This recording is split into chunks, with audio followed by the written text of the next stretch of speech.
Halo Bapak dan Ibu dosen, selamat datang. Nah, panduan kali ini kita rancang khusus sebagai amunisi pengajaran visual Bapak Ibu di kelas, berfokus pada materi krusial di minggu ke-12, yaitu pengembangan aplikasi web. Pernah nggak sih kita melihat mahasiswa itu kebingungan dan frustrasi saat proyek akhir mereka mulai membesar? Masalah utamanya itu jarang banget ada di kode, tapi lebih sering di cara mereka berkolaborasi. Jadi tujuan kita hari ini adalah membekali Bapak Ibu dengan narasi, analogi, dan struktur yang kokoh untuk mengajarkan manajemen proyek dan dokumentasi API. Kita ingin memastikan mahasiswa kita benar-benar siap menghadapi realitas dunia industri yang super dinamis.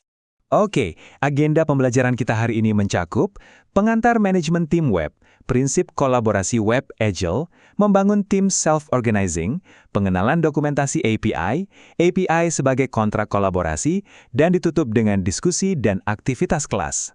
Mari kita mulai dengan bagian pertama, pengantar manajemen tim web. Target capaian pembelajaran kita jelas, yaitu mahasiswa mampu merancang arsitektur aplikasi web dan antarmuka pengguna.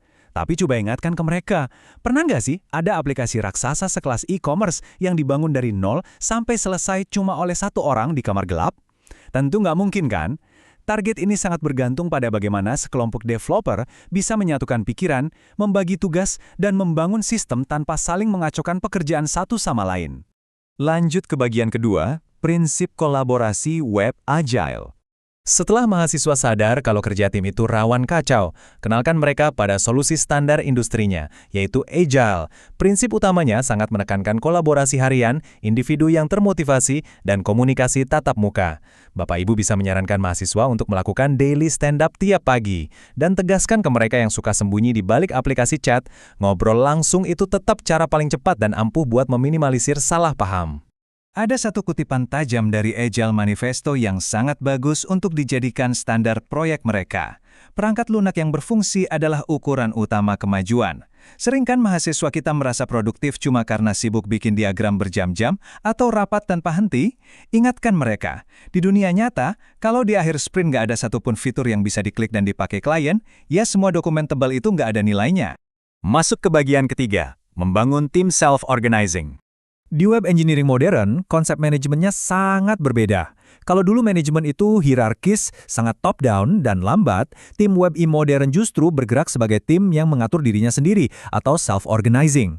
Mahasiswa harus tahu kalau mereka itu nggak butuh sosok bos kaku yang cuma bisa ngasih perintah. Kalau mereka kompeten, mereka bisa melakukan manajemen mandiri, berdiskusi, dan membagi peran secara demokratis sesuai keahlian masing-masing.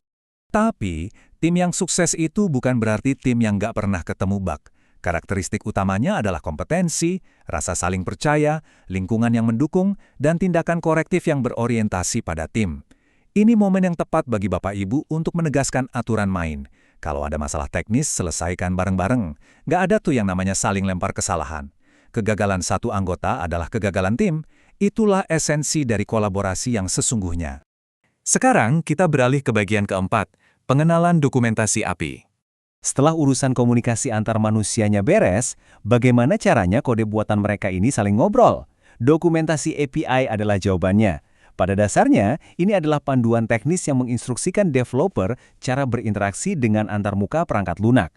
Berikan analogi ini ke kelas, kalau tim front-end dan back-end ngotot kerja tanpa dokumentasi API, itu sama konyolnya seperti merakit lemari raksasa dengan mata tertutup dan tanpa buku panduan. Pasti berantakan. Masuk ke bagian kelima, API sebagai kontrak kolaborasi. Kita bisa mengibaratkan API ini sebagai sebuah kontrak kerja atau buku menu di restoran. Kalau tim front-end pesan hidangan tertentu, tim back-end janji bakal ngasih data yang sesuai. Nah, pas mahasiswa pertama kali disodori dokumentasi API yang tebal, biasanya mereka langsung kewalahan. Beri mereka urutan membacanya.